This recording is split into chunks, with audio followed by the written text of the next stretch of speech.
it is Youth Dude Caleb here with the children's message, and today we're talking about what it means to be over the top, unconditionally, crazily generous. How can we be generous? But how many of you love to read? Does anybody love to read books? Yes, so many people love to read. Well, my son, Nakoa, loves to read. He loves books on books on books on books. And every night before bed, we'll read Nakoa one book before our bedtime devotions. But sometimes when we're feeling really kind and generous, we'll read him 2 books.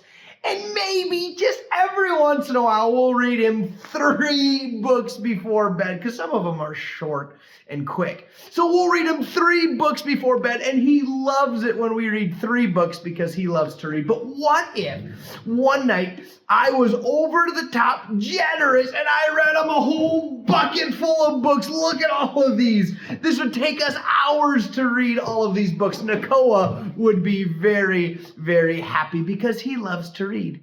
When we are over the top generous, it blesses other people.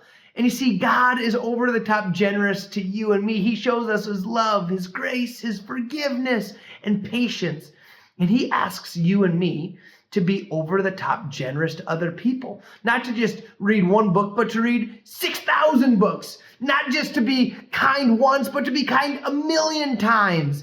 God desires us to be over the top generous to other people, because when we are generous, when we're over the top, like crazily generous to those around us, it shows people the heart of God and that God lives inside of us. So how can you be generous to people today?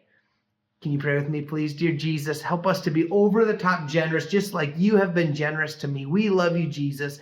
And all God's people said, amen, amen, amen. Have a great day, everybody. We'll talk to you later. I got some reading to do. Whew.